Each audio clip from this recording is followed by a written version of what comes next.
look, these are difficult times, and I have a lot of sympathy for the Prime Minister in the sense that despite your conversation you've just had now, these are global headwinds, and we had to take action around energy support, 120 billion, 150 billion pounds, unplanned, uncosted.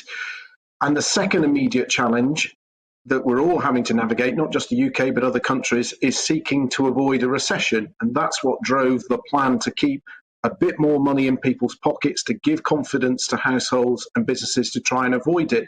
And in theory, during this week, we saw the highest employment level since 1974, growth mark, expected growth to be the strongest of the major economies.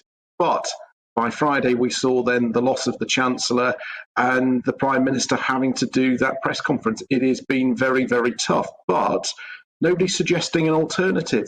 This week, the opposition parties supported all of those spending plans. So there is no simple, easy fix. The policies seem to be right, but we've had a very, very poor few weeks. We've lost the narrative.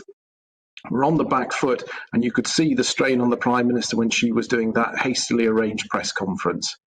My biggest nightmare, and I'm grateful that you were able to listen to Scarlett's conversation as well, because I reminded her that what I said yesterday when we were covering the Trust press conference is that your party, it seems to me to be playing Russian roulette, but with a bullet in every chamber. If you get rid of Liz, there's a downside to it. You shuffle the pact of Chancellor and you bring in a guy who actually wanted even lower corporation tax, and you're a former ambassador for small businesses, and now he's got to implement Rishi Sunak's increases in corporation tax.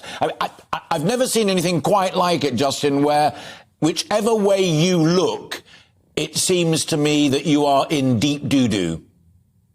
Well, you were certainly filling me with joy with your analogy around the Russian roulette with a loaded gun. But the plus side here, Jeremy Hunt, I think, is a good choice. He's a successful businessman in his own right. He's calm. And I think if I was advising the Prime Minister, I think in hindsight, too much was done too quickly. We have a country that's had to navigate Brexit, COVID, leadership contests, now the Russian aggression in Ukraine with the impact on energy prices and cost of living. And frankly, less is more at the moment. Now, Keir Starmer, who previously looked a no hope to become Prime Minister, arguably because he offers, what does he stand for? What would he bring? That's kind of in vogue at the moment.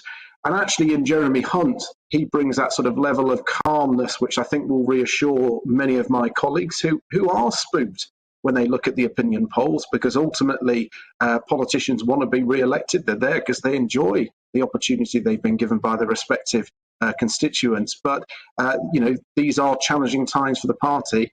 And what the country needs, and frankly what our party needs, is some stability and some calmness.